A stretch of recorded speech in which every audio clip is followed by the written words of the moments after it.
Gente, se vocês ouvirem uns barulhos assim, é porque eu estava literalmente em sala de aula há 5 minutos atrás, beleza? Hoje é um dia um pouco corrido para mim, mas consegui uma pausinha aqui para falar com vocês, tá? Gente, eu quero conversar um pouquinho mais sobre o mundo bipolar, que a gente já falou, ó, pra caramba em sala de aula. Fala, cara, seja bem-vindo.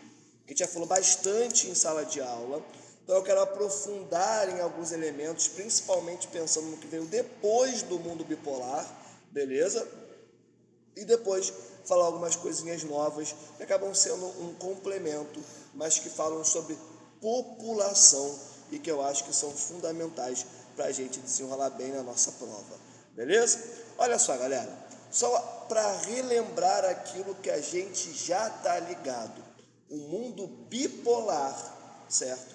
É um nome que nós demos à forma como o mundo estava organizado no período pós Segunda Guerra Mundial. Tranquilidade? Então, assim que a Segunda Guerra Mundial acaba, a gente vai ter uma outra ordem global, uma nova ordem global, que basicamente era dividida em dois polos de poder, certo? De um lado, você tinha o polo, o bloco capitalista, chefiado pelos Estados Unidos. Do outro, você tinha o bloco, o polo socialista, liderado pela União das Repúblicas Socialistas Soviéticas, União Soviética. Tranquilidade está aqui? Tranquilo? Nada de novo, né? Maneiro. Então, o que nós temos? Nós temos um mundo dividido em duas partes que disputavam entre si para mostrar para o restante dos países, certo? Quem era a melhor opção, beleza? Qual era a melhor opção, a capitalista ou a socialista? Então existia essa disputa constante, show de bola? E aí você tinha várias formas para que um dos lados convencesse outros países a chegarem para o seu lado. Cara, você vai ter planos de financiamento, literalmente grana para outros países, para atrair esses países para a área de influência ou dos Estados Unidos ou da União Soviética. Você tinha também a construção de grandes organizações militares, como é o caso da OTAN, certo? A União Soviética tinha a sua também, onde você tinha países, repúblicas ali organizados, né, com os seus exércitos unidos para impedir o avanço de uma ideologia para a sua porção do mundo. Como assim? O exemplo que eu dei da OTAN. A OTAN, Organização do Tratado do Atlântico Norte, era basicamente uma união militar entre Estados Unidos, Canadá, Europa Ocidental, beleza? Que tinha a função de impedir que o socialismo avançasse para o Ocidente. Tranquilidade? E a União Soviética tinha também a sua união militar com aqueles territórios, aqueles países que estavam na sua área de influência, para evitar que o socialismo avançasse para a sua parte do mundo. Tranquilidade? De boa? Então aqui, nada novo, tá? Isso aqui você é tão careca de saber, mas eu tinha que fazer uma revisãozinha sobre isso para a gente entrar nessa nova parte, que eu já falei em sala de aula também, mas não com os detalhes que eu gostaria. A União Soviética, a Guerra Fria, o mundo bipolar acabam quando a União Soviética acaba. Alguns estudiosos colocam também que a Guerra Fria acaba quando o Muro de Berlim cai. Então existe essas duas linhas de reflexão. Alguns estudiosos falam que a Guerra Fria acaba quando o Muro de Berlim cai. Outros falam que a Guerra Fria acaba quando a União Soviética cai. Não é muito complexo. Por quê? Porque o Muro de Berlim cai em 1989. A União Soviética acaba em 1991, 2 anos depois. Então, é quase que ali, ó. Uma coisa acontece, logo na sequência vem a outra. Beleza? E assim, o muro de Berlim, ele cai porque a União Soviética... Opa, boa tarde. Porque a União Soviética também não estava muito bem das pernas naquele momento. Tranquilidade? Então, só para relembrar para vocês o que foi a Guerra Fria, o que foi o mundo bipolar, show? Porque agora eu consigo entrar com mais calma no que vem depois. Quando a Guerra Fria acaba, quando o mundo bipolar acaba, agora a gente vai ter uma nova ordem global. Essa nova ordem global, ela vai ser chamada de ordem multipolar. Olha isso, multipolar, multi de muitos, polar, polos, muitos polos, beleza? A ideia é que o mundo depois da Guerra Fria, ele se torna um mundo dividido em vários polos de poder. Só que é um poder econômico. Quando você olha para o mundo no pós-Guerra Fria, quando a Guerra Fria acaba, você tem um Japão muito forte economicamente e tecnologicamente. Você tem uma China que já aparecia como uma potência em ascensão. Você vai ver os países emergentes, como o próprio Brasil, tendo mais voz no cenário internacional. E além disso, você vai ver o mundo sendo organizado em blocos econômicos. Então agora o mundo, os países, nesse momento histórico, após a Guerra Fria, se preocupando em se relacionar em blocos econômicos. Então você vai ver a União Europeia crescendo muito, você vai ver o Mercosul nascendo em 1994, você vai ver uma série de outros blocos econômicos surgindo no mundo todo. Então preste atenção nisso que eu vou te falar. Economicamente, o mundo pós-Guerra Fria, a ordem global pós-Guerra Fria é multipolar, mas isso no aspecto econômico. Porém, todavia, entretanto, a gente chama esse período histórico, que é o período histórico onde você, que está aí me assistindo, vive nesse exato momento, onde eu vivo, onde todos nós que estamos vivos nesse momento vivemos, nós conhecemos esse período histórico, essa ordem global, por um nomezinho que é muito parecido, que é ordem multipolar. A parte do multipolar você já entendeu.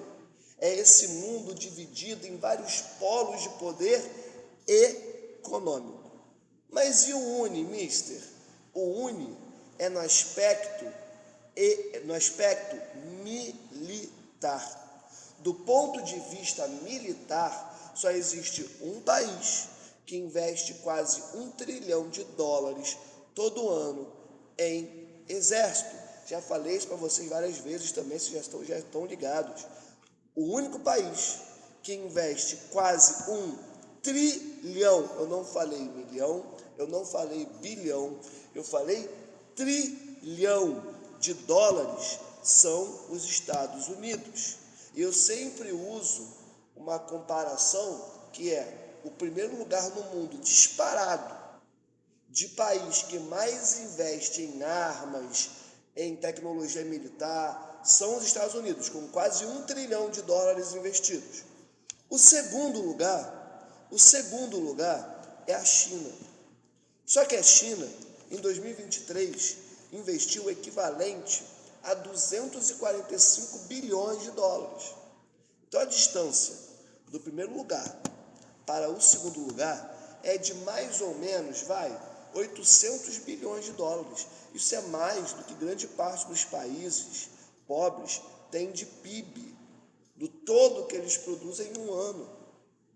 Ou seja, A distância, presta atenção, não se entrega, a distância do principal país produtor de armas do mundo para o segundo maior país produtor de armas do mundo é muito grande, muito grande. Então, do ponto de vista, vem comigo, não se entrega, do ponto de vista militar, o mundo é unipolar. Do ponto de vista econômico, o mundo é multipolar. Tranquilidade? O que nos lembra desse caráter multipolar, dessa ordem global onde nós estamos inseridos nesse exato momento? Blocos econômicos, países que não tinham tanta voz no século XX, agora tendo. Tranquilidade? Então isso é extremamente importante. Almir, mas eu estou ligado que esse novo momento histórico, que essa nova ordem global, ela também é conhecida por um outro termo. É mesmo, cara. Esse outro termo é globalização. A globalização, da forma como nós conhecemos atualmente, esse processo, esse fenômeno que garante, por exemplo, que a gente consiga, por meio de um telefone celular, entrar em contato com povos do outro lado do mundo, seja via TikTok, via,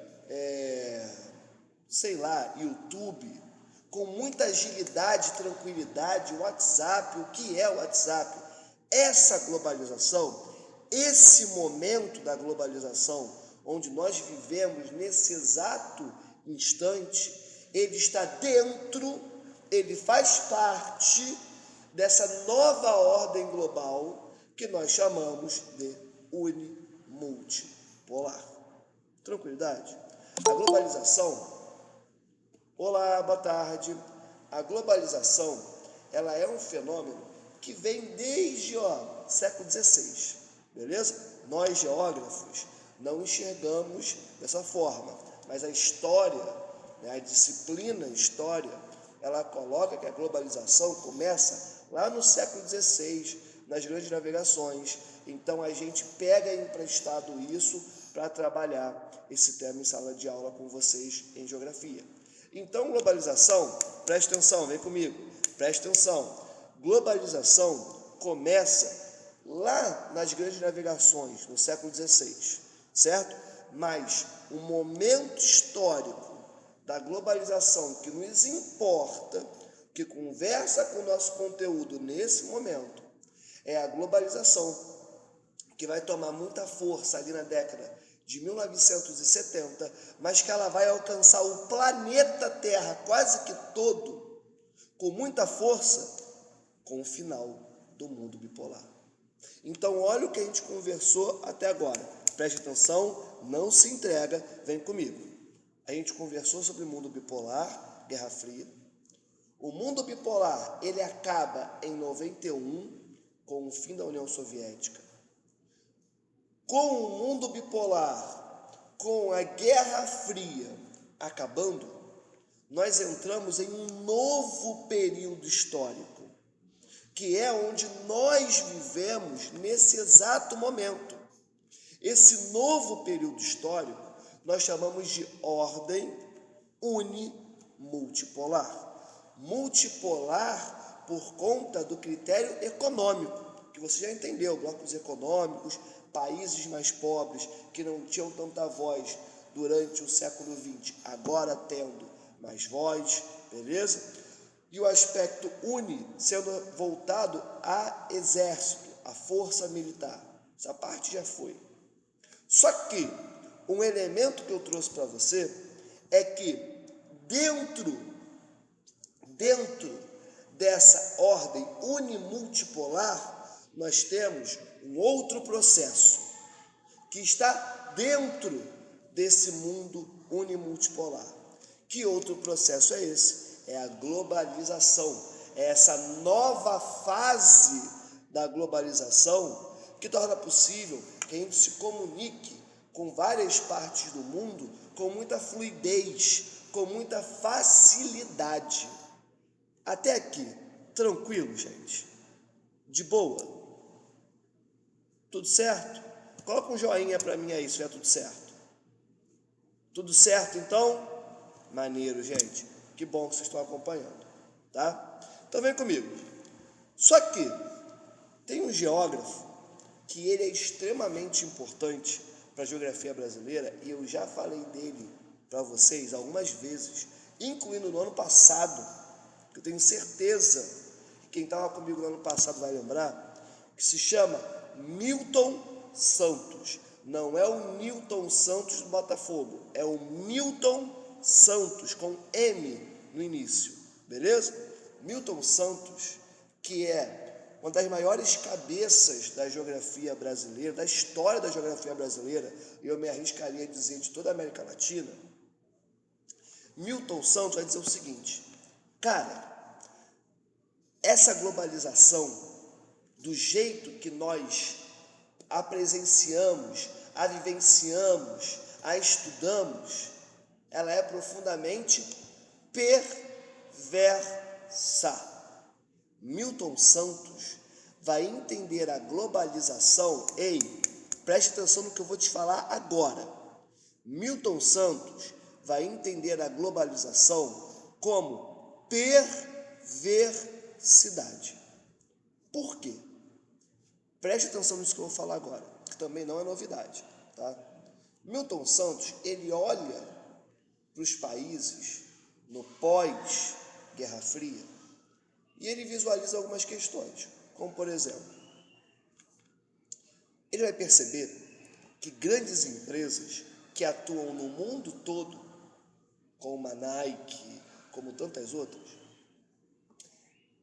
elas basicamente buscavam os países pobres, os países subdesenvolvidos, para levarem suas fábricas até eles. E aí você pode se questionar assim: pô, meu, se o país é pobre, por quê? Por quê? Que as empresas gigantescas, multimilionárias, transnacionais, como nós chamamos,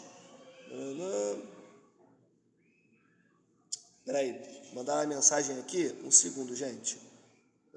Mister, eu sei que você tem uma câmera na sua... Não tenho. É a prática isso, gente. Vem, bora, não se entrega. Vamos lá.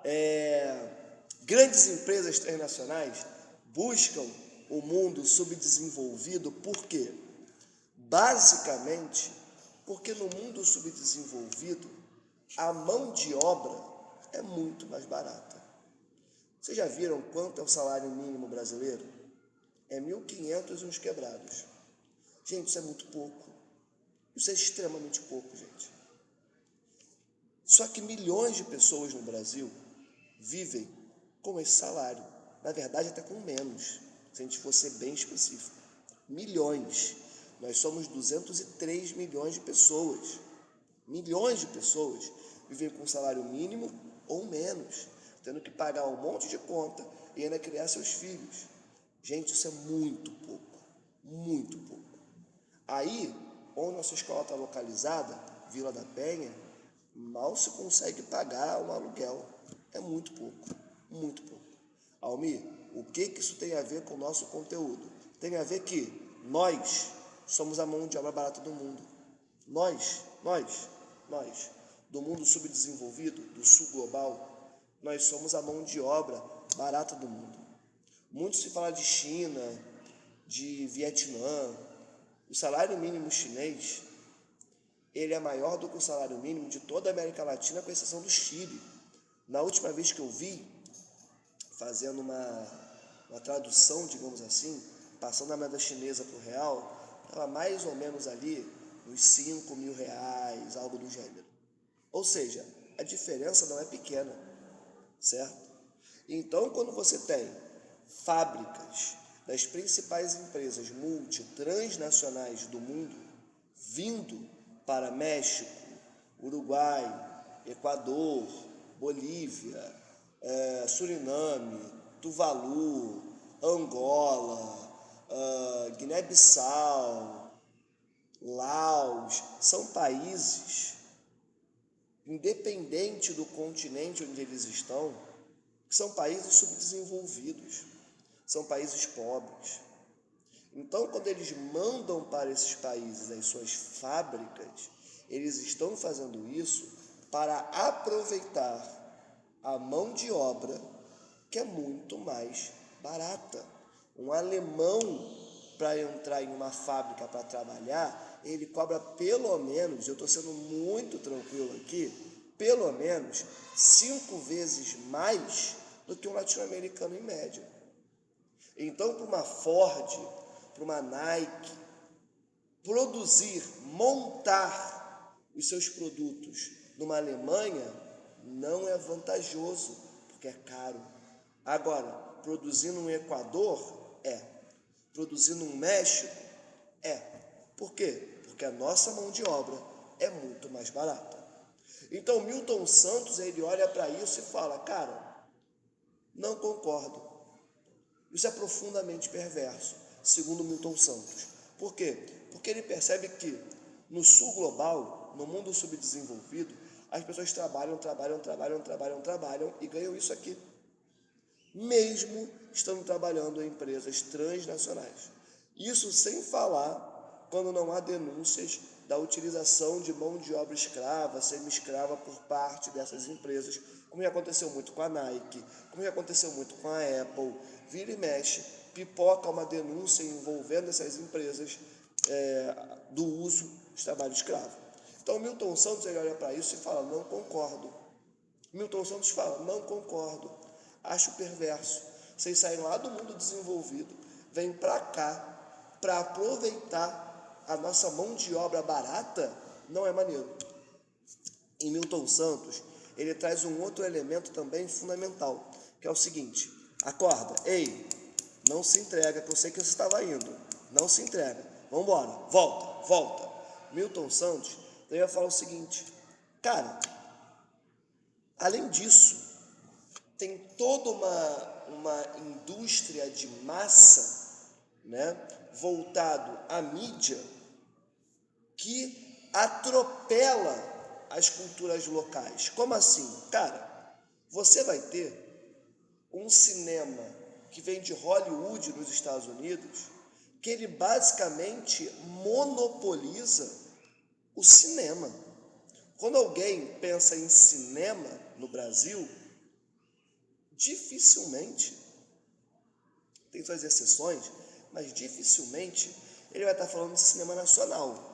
Ele vai estar falando de Vingadores, vai estar falando de qualquer filme estadunidense que lançou mais recentemente no cinema, vai estar falando de qualquer filme que ele viu no streaming, que é estrangeiro. Dificilmente ele vai estar falando de Brasil. Ou seja, você tem a cultura de outros países que não à toa são países desenvolvidos que atropelam a cultura dos países mais pobres, que não tem uma indústria cinematográfica tão forte, uma indústria da música tão forte, certo? Atropela. E aí, depois, está todo mundo usando a mesma roupa, falando do mesmo jeito, ouvindo os mesmos artistas, vendo as mesmas séries, vendo os mesmos filmes, tranquilidade, falando do mesmo jeito. De boa? Então, Milton Santos fala que esse processo, bora, não se entrega, volta para cá. Milton Santos fala que esse processo, ele basicamente homogeneiza as culturas nos países. De novo, está todo mundo falando do mesmo jeito, ouvindo a mesma coisa, vendo os mesmos filmes, se portando, entendendo o mundo da mesma forma ou de formas parecidas. Tranquilidade? Exemplo, durante alguns anos eu trabalhei, já falei isso para vocês, para a Defesa Civil de Angra dos Reis. Eu sempre volto nesse exemplo porque ele representa muito bem isso.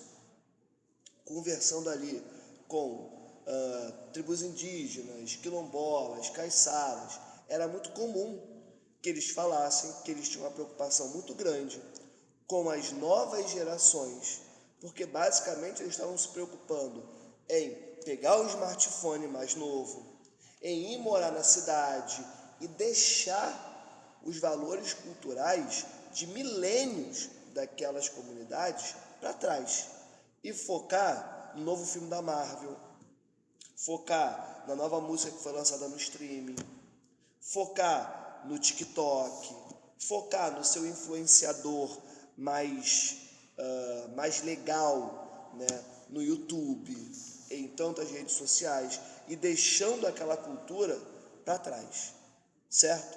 Então, Milton Santos, ele olha para tudo isso e ele fala, cara, isso é profundamente perverso. Até aqui, tranquilo? De boa? Bota o joinha aí, gente, por favor. Show de bola, fico feliz, gente. Olha só, dito isso, uma coisa, um elemento que a gente tem percebido no mundo e que a globalização nos traz também. Obrigado, gente, já foi de joinha. Valeu, valeu, valeu, valeu. Uma outra coisa, velho, não se entrega. Uma outra coisa que a gente percebe com a globalização. Antônio, quer falar? Não, mister, desculpa, eu pensei que isso era joinha. Desculpa, mister. Tranquilo, tranquilo. Olha só, uma outra coisa que a globalização traz pra gente é uma percepção sobre... Oi, Júlia. Mister, eu ainda não entendi. O que você não entendeu? Praticamente tudo. Caramba, Júlia, é complicado, né? Júlia, eu vou fazer aqui uma revisão muito rápida e acompanha comigo, não se entrega. Velho, depois da Segunda Guerra Mundial, bora, Júlia, não se entrega. Depois da Segunda Guerra Mundial, vai se iniciar um período que nós conhecemos como Guerra Fria, mas nós também podemos chamar esse período de mundo bipolar, mundo dividido entre capitalismo e socialismo, certo? A Guerra Fria acaba em 1991, com a União Soviética deixando de existir, beleza? E com a União Soviética deixando de existir, o bloco socialista deixa de existir também, maneiro? Quando a Guerra Fria acaba, quando o mundo bipolar acaba, a gente entra em um novo período, em uma nova ordem mundial, chamada de unimultipolar. Por que ela tem esse nome? Ela é uni, porque do ponto de vista militar, só tem um país que é o mais brabo de todos, Estados Unidos. Agora, do ponto de vista econômico, nós temos blocos econômicos, como União Europeia, Mercosul, União Africana e tantos outros. Não se entrega, Júlia, vamos embora. Você também tem países emergentes, países subdesenvolvidos, que não tinham tanta voz durante a Guerra Fria, aparecendo mais no cenário internacional, dando mais opinião, colocando na mesa suas exigências, beleza? Por isso, a parte do multipolar. Então, o mundo, depois da Guerra Fria, ele se torna um mundo unimultipolar, belezinha? E aí, dentro desse mundo unimultipolar, a gente vai perceber uma nova fase da globalização, que é a fase que vocês moram atualmente, que Milton Santos vai chamar de perversa. Bora, Júlia? Por que Milton Santos vai chamar essa fase da globalização de perversa? Basicamente, Milton com M. Milton com N de navio é um jogador do Botafogo, tem nada a ver. Milton Santos é o Milton com M de mamãe, beleza? Aí o Milton Santos com M é da geografia. Aí, Júlia, volta. Milton Santos, ele, grande geógrafo, ele vai dizer que a globalização é um processo perverso, malvado. Por quê? Porque basicamente, Júlio, bora, porque basicamente Milton Santos vai dizer que as empresas transnacionais buscarem países pobres para explorar a mão de obra barata desses países não era legal, não era maneiro, não era justo para Milton Santos. Além disso, ele vai dizer que a globalização ela vai homogeneizar os povos, vai homogeneizar o espaço geográfico. O que significa essa palavra tão grande? Homogeneizar, deixar tudo igual. Milton Santos vai dizer que com a globalização, todo mundo vai falar do mesmo jeito, vai se vestir do mesmo jeito, vai ver os mesmos filmes, perspectivas sobre o mundo, visões de mundo serão as mesmas. Presta atenção, Júlia. E Milton Santos, ele coloca que isso vai apagando as culturas tradicionais dos países, dos vilarejos, dos povos. E é aquilo que eu falei, indígenas, quilombolas, caiçaras, deixando suas comunidades, buscando a cidade, ignorando o passado e focando no influenciador do TikTok, se preocupando com o influenciador do YouTube. Ah, mas e a cultura dos seus pais, dos seus avós, dos seus tataravós? Não é uma preocupação para esses jovens. A preocupação é a dancinha mais nova do TikTok. E a cultura local vai se deixando de lado. Tranquilidade? É isso que o Milton Santos ele olha e fala que é perverso. Tá? É a cultura de outros países sendo trazida para a gente e transformada na nossa própria cultura de uma maneira completamente alienígena. É um negócio que vem de fora e que ao longo do tempo a gente vai entendendo como algo nosso. Não entendeu? Vem, Júlia. Quando alguém fala, pô, vamos ao cinema, dificilmente a pessoa ela reflete, pô, eu vou no cinema e eu vou assistir um filme brasileiro. Dificilmente. Ela já vai preparada para ver um filme feito em Hollywood. E se não tiver filme de Hollywood, só filme brasileiro, ainda é capaz da pessoa reclamar. Ou seja, nós já entendemos que o normal, entre muitas aspas, quando a gente pensa em cinema, é cinema de um outro país, que tem uma cultura completamente diferente da nossa, um processo de formação completamente diferente do nosso, que é o dos Estados Unidos. Tranquilidade, Júlia? Tranquilão? Maneiro. Por isso que Milton Santos chama de perverso esse processo. Fala, Júlia. Mister, mais uma pergunta. O senhor vai. Não sei se. Eu não lembro se o senhor fez a revisão em sala. O senhor fez? Não fiz em sala, mas eu coloquei no Classroom com gabarito já tem uma semana, um pouquinho mais do que isso. Ah, tá. Tá bom? Tá bom. Olha só, voltando. Dentro desse cenário da globalização, Júlia, você tem mais alguma dúvida ou só esqueceu a mãozinha levantada? Eu esqueci a mãozinha mesmo. Tranquilo. Olha só, dentro desse cenário da globalização, nós começamos a perceber, boa tarde, nós começamos a perceber alguns processos que se repetiam. Ei, galera, vem, não se entrega, presta atenção. Nós começamos a perceber alguns processos que se repetiam. Um deles fala sobre população. E a gente já falou sobre isso no passado. Eu sei que vai ficar repetitivo para algumas pessoas, mas eu preciso voltar nesse ponto.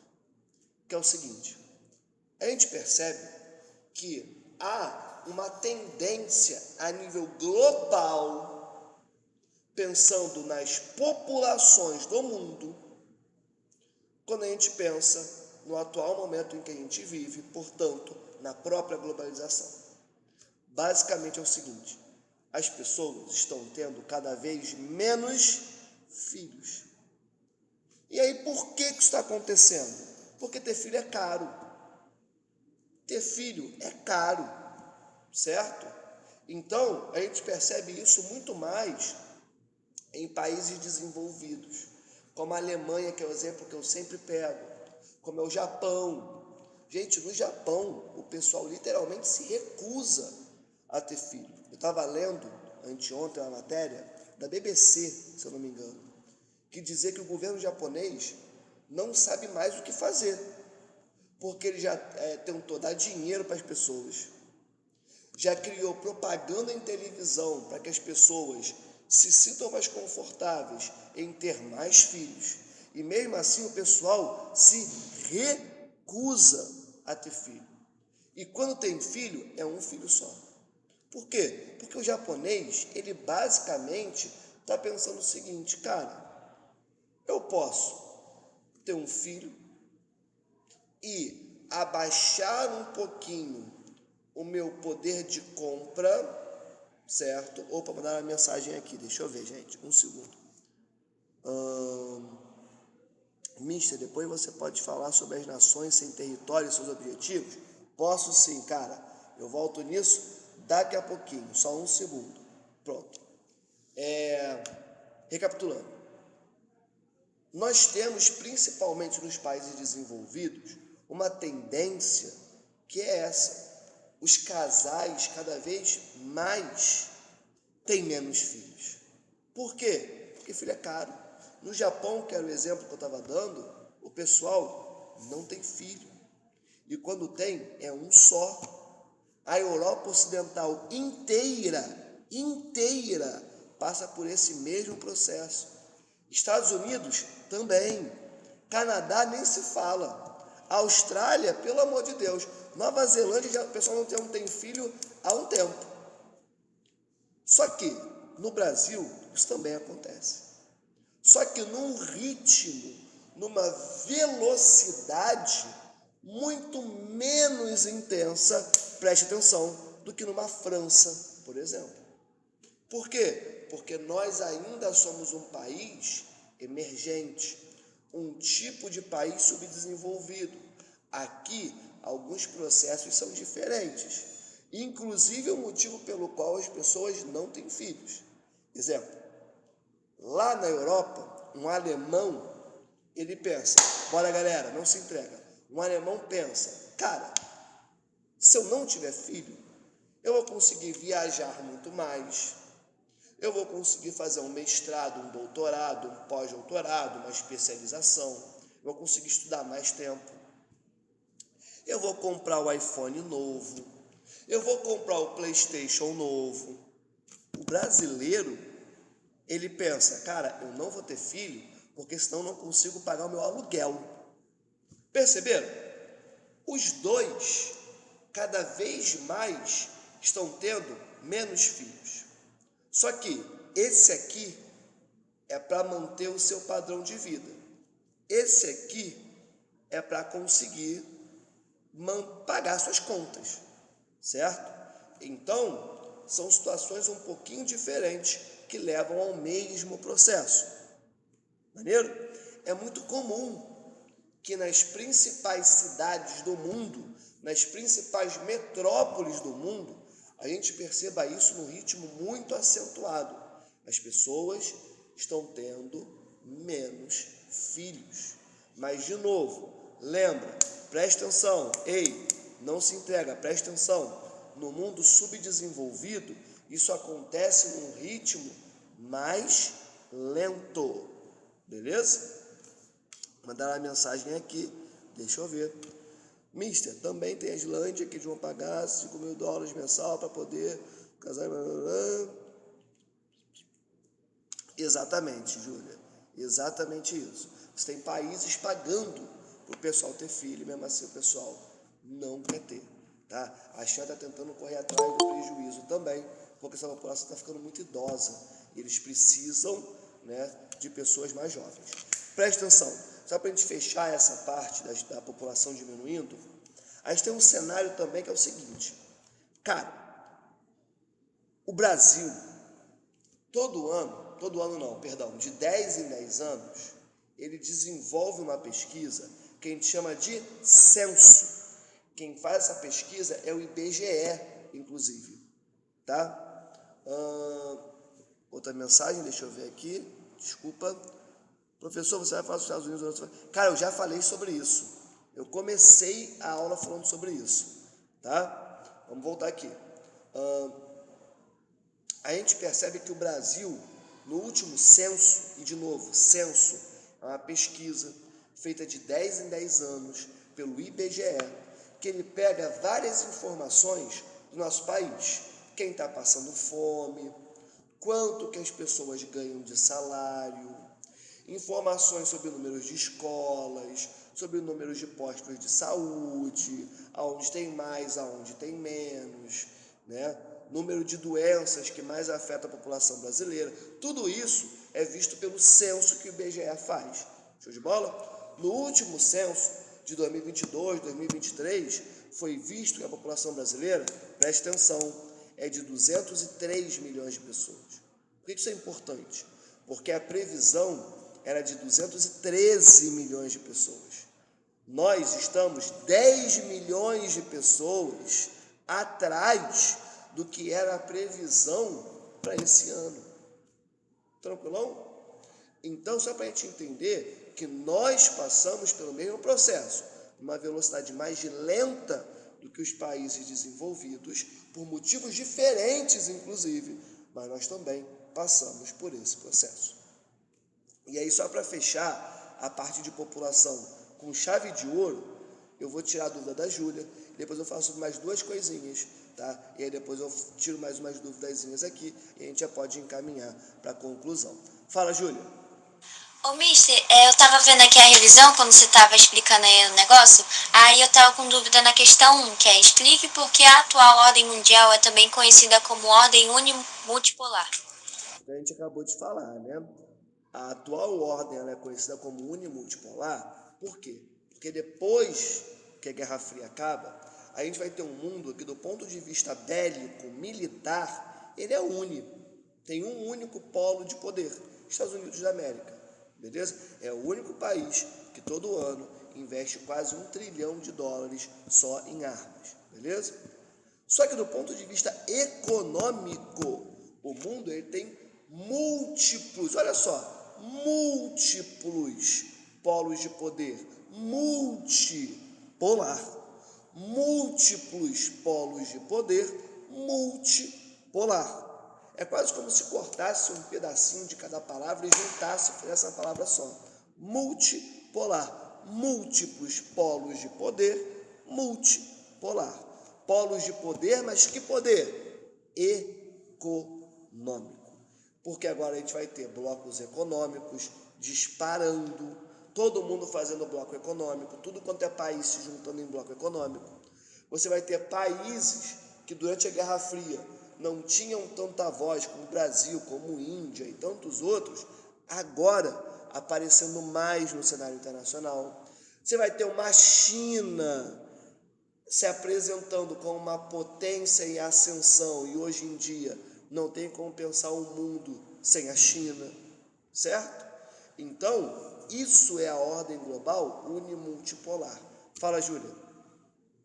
Mister, mais uma dúvida. Na questão 6, que eu não fiz ainda a revisão, mas eu ainda vou fazer, que é: assinale a alternativa que representa corretamente os fatores que explicam o envelhecimento da população brasileira. Aí tem aqui A, B, C e D. Quer que eu leia? Por favor, leia aí.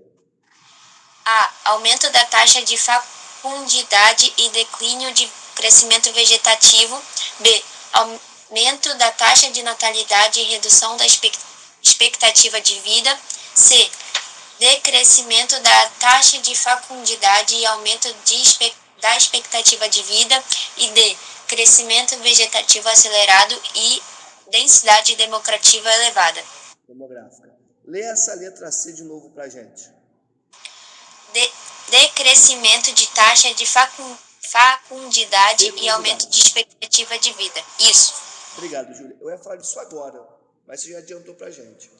Pessoal, quando a gente fala de população, a gente tem alguns conceitos que nos ajudam a entender a dinâmica das populações no mundo, certo? Não se entreguem, vem comigo. A gente vai ter taxa de natalidade, taxa de fecundidade, taxa de mortalidade, expectativa de vida, natalidade e fecundidade, basicamente são crianças nascendo, beleza? Tem uma diferençazinha ali, um é por 1.000 habitantes, o outro é por mulheres, eu não vou entrar nisso agora, mas natalidade e fecundidade basicamente se preocupam em falar sobre o número de crianças nascendo, beleza? Taxa de mortalidade, número de pessoas morrendo. Mortalidade, pessoas morrendo. Expectativa de vida é a expectativa que nós teremos de vida de populações. Até quantos anos essas pessoas viverão? O brasileiro, ele vive, em média, até quantos anos? Até mais ou menos 75, 77 anos, tá? É a expectativa de vida do brasileiro. Então, são indicadores que são muito importantes para a gente entender esse mundo. Quando a gente olha para esse mundo, onde as pessoas cada vez têm menos filhos, isso significa o quê? Significa que as taxas de natalidade e de fecundidade estão cada vez menores, porque cada vez menos crianças nascem, mas ao mesmo tempo a expectativa de vida ela está maior. Por quê? Porque principalmente, olha para mim, presta atenção, principalmente nos países desenvolvidos, as pessoas vivem muito mais tempo, por conta do acesso à saúde, acesso à tecnologia, saneamento básico, tudo isso influencia na qualidade de vida e na quantidade de tempo que as pessoas viverão. Hoje em dia é completamente comum que uma pessoa tenha ali seus 60, 65 anos e essa pessoa esteja completamente ativa, indo ao mercado, fazendo ginástica, andando. Isso, há algumas décadas, não era tão comum assim. O que isso significa? Que a expectativa de vida aumentou. Então as pessoas vivem muito mais tempo. Claro que isso, pensando principalmente no mundo desenvolvido. Isso acontece no Brasil? Sim, isso acontece no Brasil. Só que, de novo, numa velocidade menor. E também depende da região do Brasil que você está estudando. Se você está olhando para São Paulo, que é a maior metrópole de toda a América Latina, se você está olhando para Rio de Janeiro, se você está olhando para grandes cidades do Brasil, aí você vai encontrar pessoas vivendo muito tempo.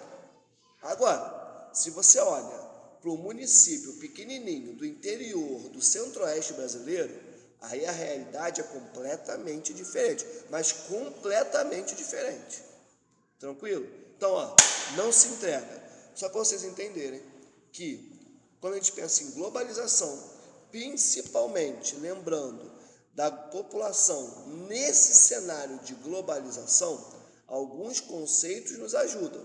Taxa de natalidade, taxa de mortalidade, taxa de fecundidade, expectativa de vida.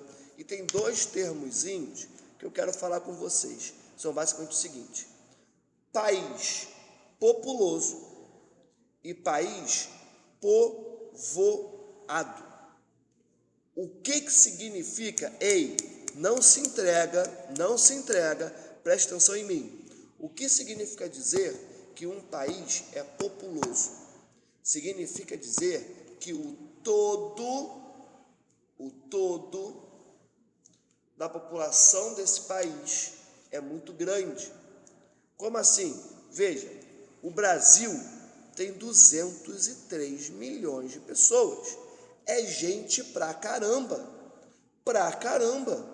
Gente, a gente vive em um dos países com maior população do mundo. Então, é um país extremamente populoso.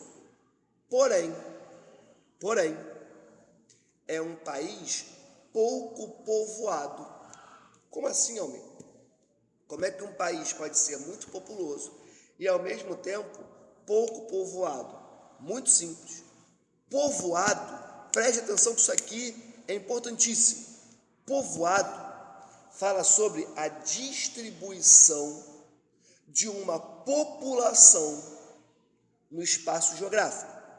Em outras palavras, povoado, quando um território ele é muito povoado ou pouco povoado, nós estamos preocupados em entender se toda essa gente, bora galera, se todas essas pessoas estão concentradas em uma parte desse país ou se estão distribuídas por esse país.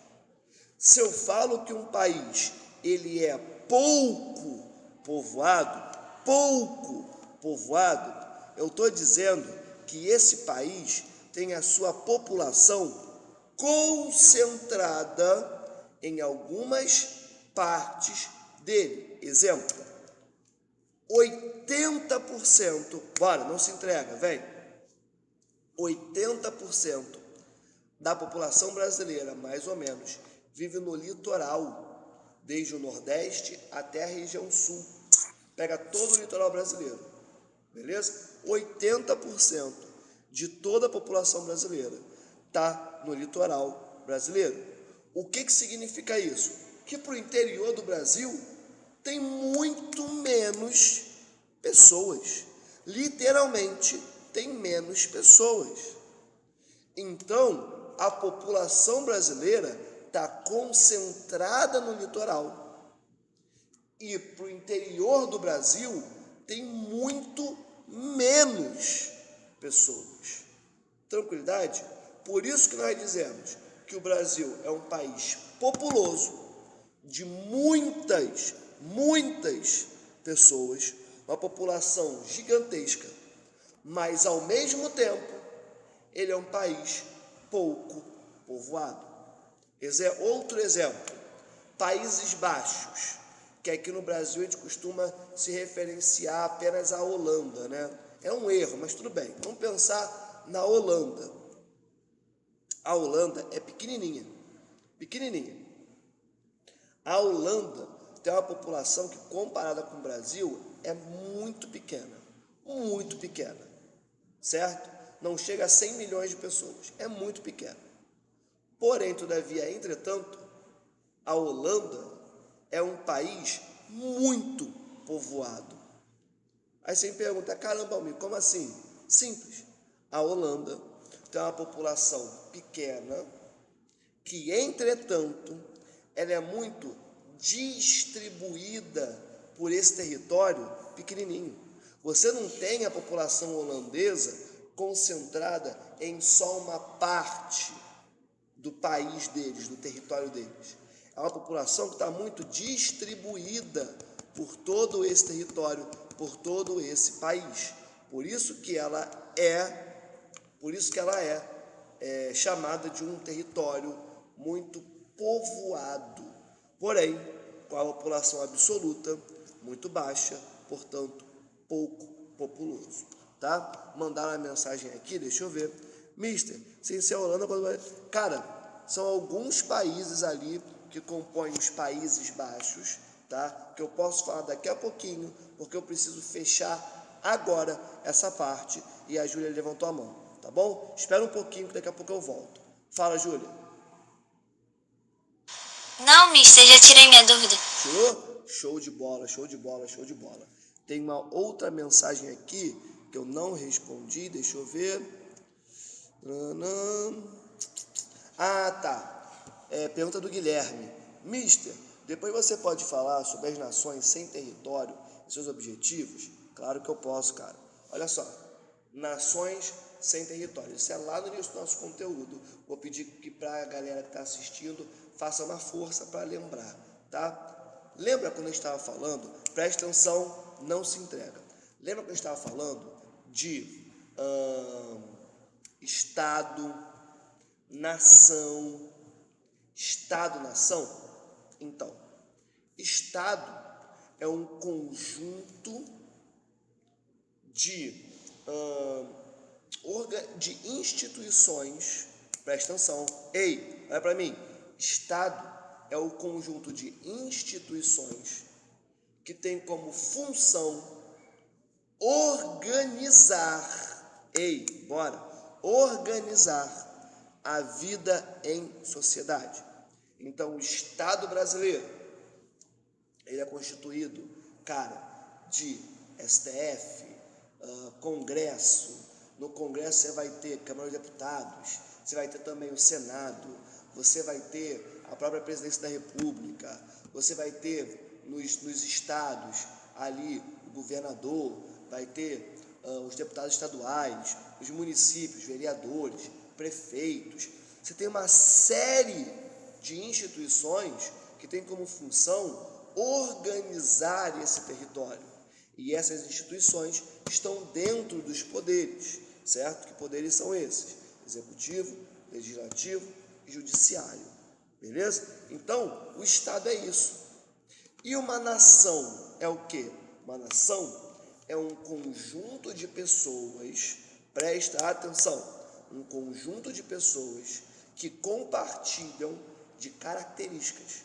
A história é semelhante, a religião é semelhante, a língua é a mesma. Tranquilidade? De boa? Então elas compartilham de características, beleza? E o Estado-nação, basicamente, é a junção desses dois conceitos. Você tem o Estado, que todo esse corpo burocrático, essas instituições que organizam a vida na sociedade, e a sociedade, a nação. Tá, mister? Mas o que isso tem a ver com nação sem território? Simples. Existem agrupamentos humanos, grupos de pessoas. Já vou repetir, um segundinho só. Você tem um grupo de pessoas com características iguais, certo? Iguais não. Iguais em alguns casos, ou semelhantes em outros, enfim. Com características onde elas se reconhecem entre si, beleza? E que elas não têm um território que é delas. Então, elas não têm um Estado. Acompanha comigo o raciocínio. O Estado não é um conjunto de instituições que justamente organiza a vida em sociedade? Para existir um Estado, é necessário que haja um território, um país para essa sociedade, para essa nação.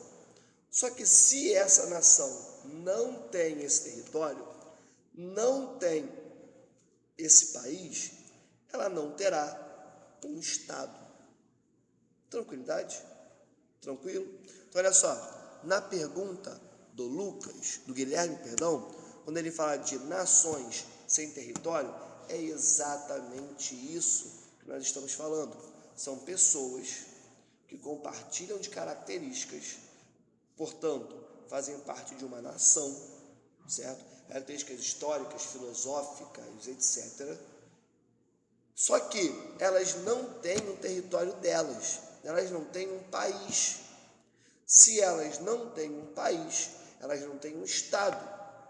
E qual é o objetivo dessas nações? Ter o seu próprio território, ter o seu próprio país e assim ter o seu próprio Estado. Exemplo, nós temos os curdos, certo?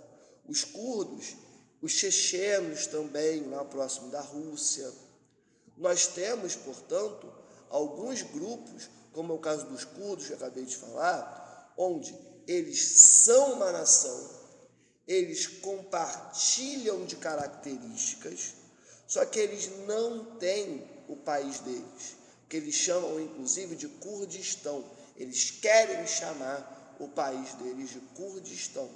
Só que o problema é que esse território que eles reivindicam como sendo deles, tem parte na Turquia, tem parte na Síria, entendeu? Parte ali no Iraque. Então, assim, é um rolê para eles conseguirem pegar cada um desses pedacinhos de cada um desses países, juntar e formar o Kurdistão. Então, basicamente, essas nações sem território tem como seus principais objetivos, como seu principal objetivo, construir, né, o seu Estado a partir, né, do país deles. Eles não têm um território para chamar de seu, né? Outro exemplo, os palestinos. Os palestinos, eles não têm um território para chamar deles, certo? Hoje a Palestina, ela é dividida basicamente em quê? Faixa de Gaza e Cisjordânia. Só que os dois territórios são constantemente ocupados por Israel e nem são reconhecidos como um território só, como um país internacionalmente por vários outros países. Então existem os palestinos, são populações com as mesmas características, só que eles não têm um país para chamar de seu. Até tem uma certa organizaçãozinha ali, mas não é um país. Então é uma nação sem um território, onde o principal objetivo é justamente conquistar esse território. Tranquilidade? Samuel e Júlia, eu já repeti agora nesse momento. Foi ou vocês querem que eu repita mais alguma coisa? Estou esperando vocês escreverem aí no chat, tá?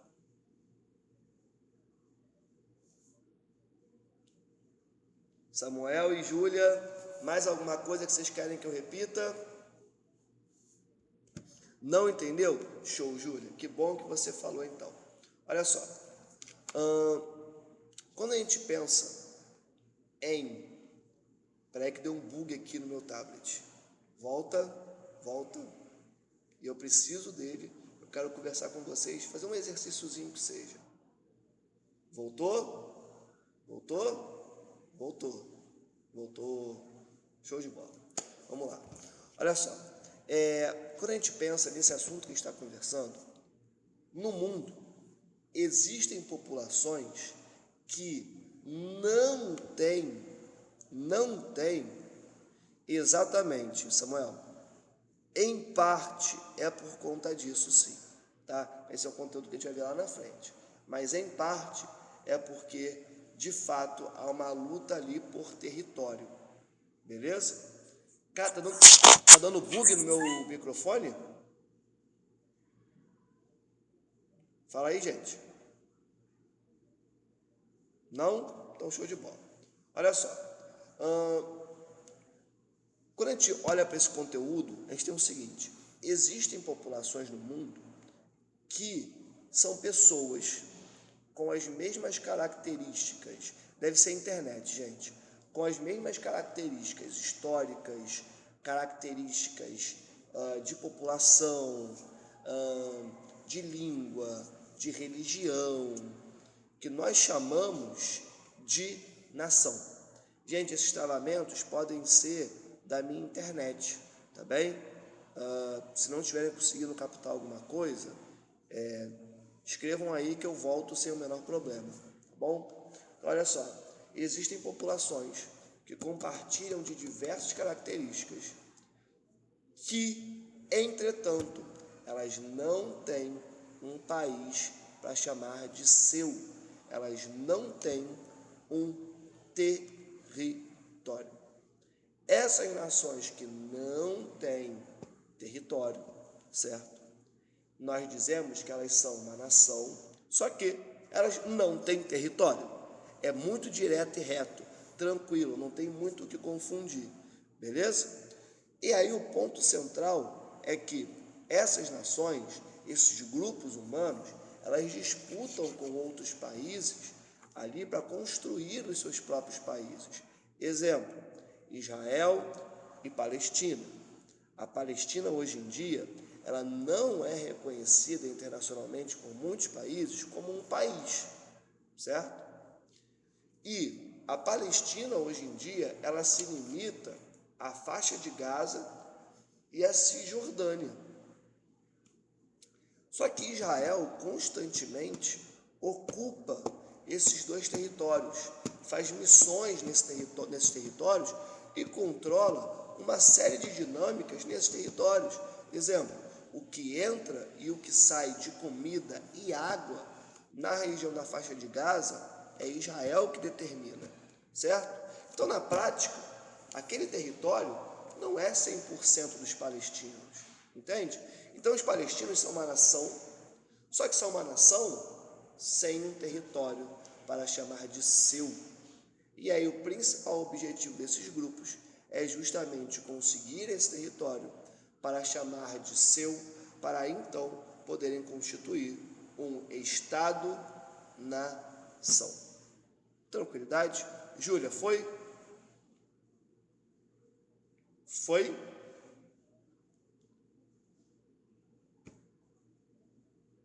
Fazem guerra sim. Se a pergunta é, essas nações se envolvem em guerra para conquistarem o seu país, a resposta é sim. Os curdos pegam em armas, os palestinos também têm ali seus principais grupos guerrilheiros. Tem uma série de conflitos em volta do mundo inteiro, onde pessoas pegaram em armas que acabaram levando a guerras para conseguirem conquistar o seu território. Pessoal, olha só, consegui falar sobre tudo. Agora eu preciso passar para um exercíciozinho que seja, por conta do nosso tempo, tá? Olha só, eu escrevi aqui uma questãozinha à mão mesmo, tá? À mão mesmo, para a gente conversar. Deixa eu pegar aqui, certo? Olha só, como o processo de globalização se relaciona com os fluxos imateriais e materiais ao redor do mundo. Meu Deus, Almir, que isso, cara? Do nada tu me vem com fluxos imateriais, o que é isso? Calma, pequeno gafanhoto, tá tudo bem. Olha só, fluxos imateriais é aquilo que não é material, não é palpável. Sabe um fluxo imaterial que você conhece muito bem? Internet. Você encosta na internet, olha, a internet está passando por aqui agora, peguei a internet. Não, isso não acontece, beleza? Ou seja, fluxos imateriais são aqueles fluxos que você não pega. Show de bola? Ao mesmo tempo, fluxos materiais são aqueles fluxos que você pega, que são materiais. Então, como que a globalização se relaciona com esses dois fluxos? Muito simples. A globalização não é um fenômeno de conexão entre povos ao redor do mundo? Bora, galera, não se entrega. Então, você terá fluxos imateriais... Mister, Oi. Pode repetir de novo, seu áudio bugou. De novo. Vocês não ouviram nada? Mais ou menos, tipo, você parou, peguei a internet, aí parou, aí depois voltou. Entendi. Você pega a internet? Não, você não pega a internet. Então a internet é um fluxo imaterial, beleza? Se meu áudio picotar de novo, podem ligar o microfone e me sinalizar, tá bom? É um fluxo imaterial. Você não pega a internet, certo? Ao mesmo tempo, a blusinha que você compra na Shein, ela é material, você pega. Então, como que a globalização se relaciona com esses fluxos? Muito simples. A globalização, ela torna possível que esses fluxos se desenvolvam no mundo. E esses fluxos potencializam a globalização, certo?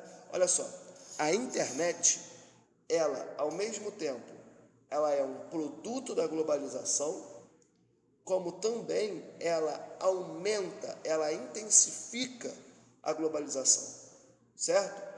A internet, ela é criada para facilitar ainda mais a comunicação entre os povos, tranquilo? E ao mesmo tempo, a própria internet torna a globalização algo muito mais poderoso, algo muito mais presente no nosso dia a dia.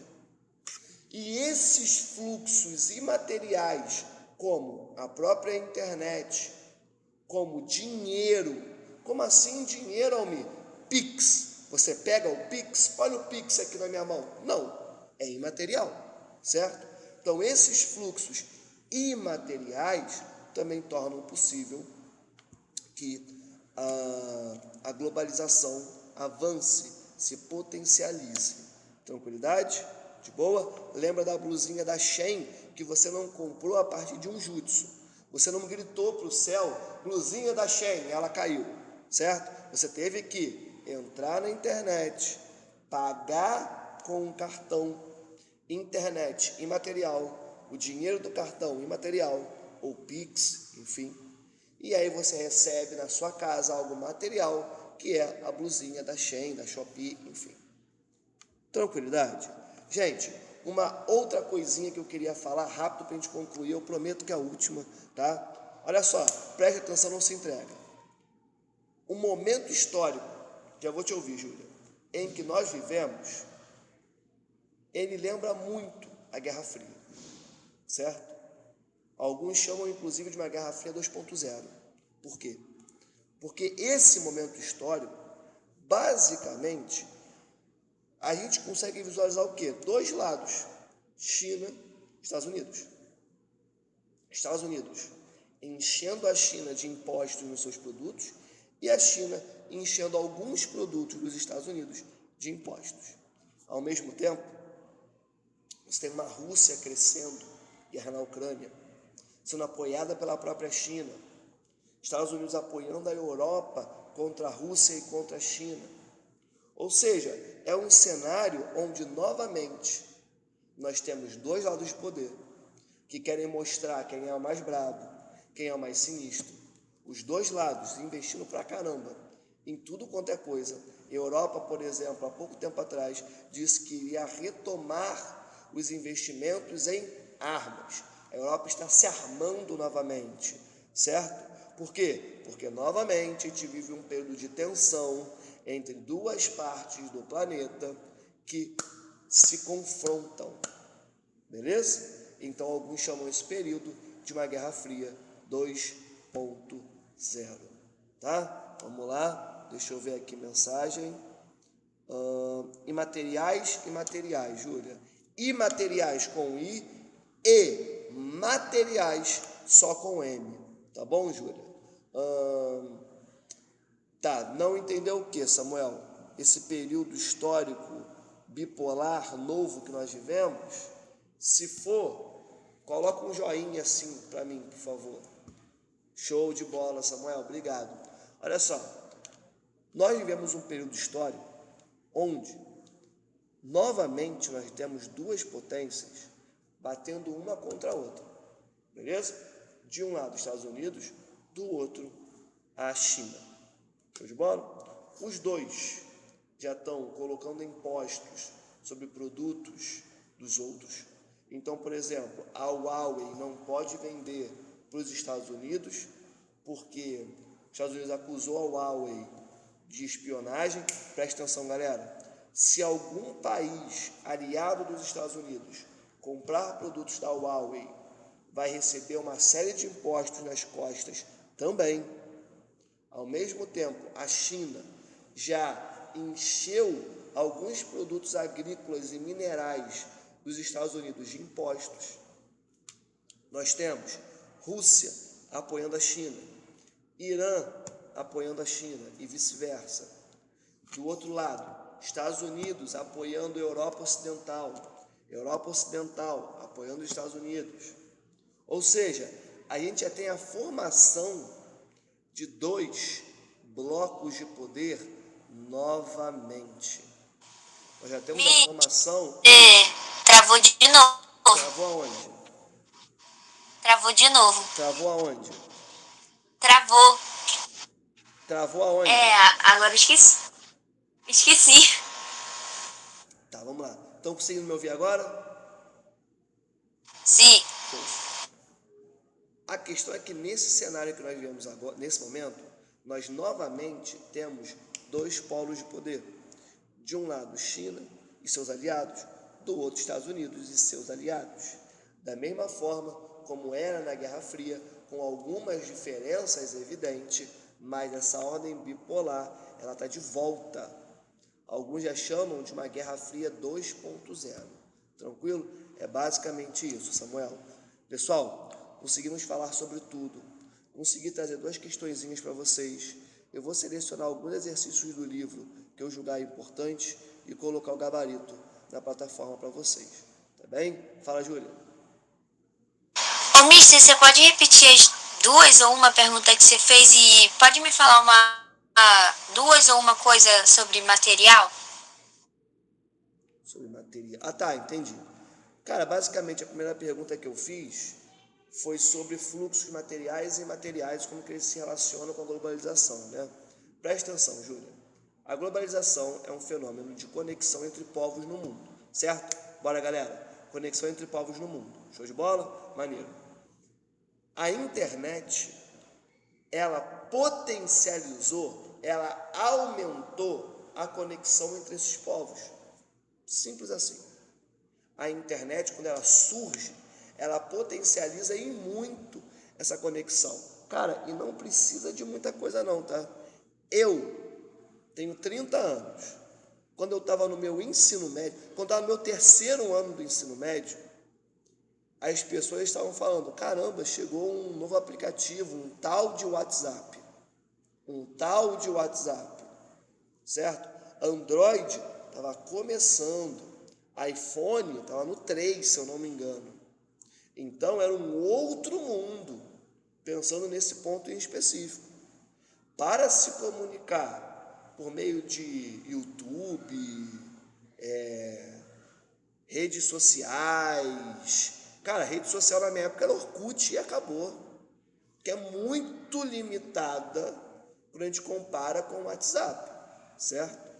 Então, essa pouca quantidade de tempo em que a internet evoluiu, já tornou possível que eu conseguisse me relacionar de outra forma, como eu nunca havia me relacionado com o mundo em que eu vivo.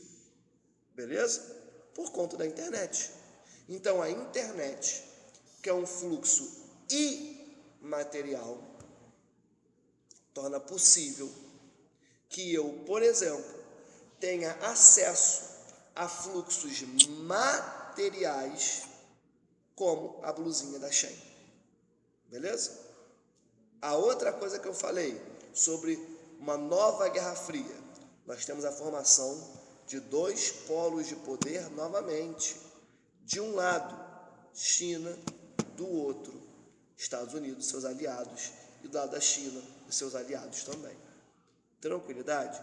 Gente, mais alguma pergunta? Tranquilo? Mister, eu queria um exemplo de material. Material, blusinha da Shein, o telefone que você importa da China, armas que são vendidas de país para país, certo? Mais o que? Quando você compra um tênis dos Estados Unidos, quando você compra um videogame de lá de fora, tudo isso é concreto, é material, você pega na mão. Só que a forma como você paga, aí é imaterial. Ou você, por acaso, vai comprar uma blusa lá da China, e aí você pega um avião, vai para Shenzhen, chega na porta da fábrica e fala, tá aqui o dinheiro. Não, você não faz isso. Você paga pelo aplicativo. Esse dinheiro que você utilizou para pagar, você não pegou na mão. Você nem sequer pegou no cartão. Você colocou as informações do seu cartão na plataforma e esse pagamento foi computado. Mas você não pegou em nota, em dinheiro, em momento algum. Mas mesmo assim você pagou. Certo? Então, fluxos imateriais, Pix, capital, enfim, te proporcionando, e a própria internet, te proporcionando ter acesso a fluxos materiais, como a blusinha da Shein, como o videogame, como o celular novo. Suave? Tranquilidade? É isso. Pessoal, beijo no coração. Finalizamos por hoje. Espero que tenha sido uma boa aula para vocês, tá? Eu vou jogar essa aula para a minha nuvem e depois eu colocarei no Classroom para vocês, somado a alguns exercícios selecionados com gabarito. Beleza? Beijo no coração. Nós estamos juntos. Valeu. Boa tarde. Valeu, gente. Tchau, tchau. Valeu, professor! Valeu, tamo junto, gente. Valeu, Mister! Valeu, professor! Valeu. Que isso, cara. Que absurdo. Tchau, tchau. Valeu.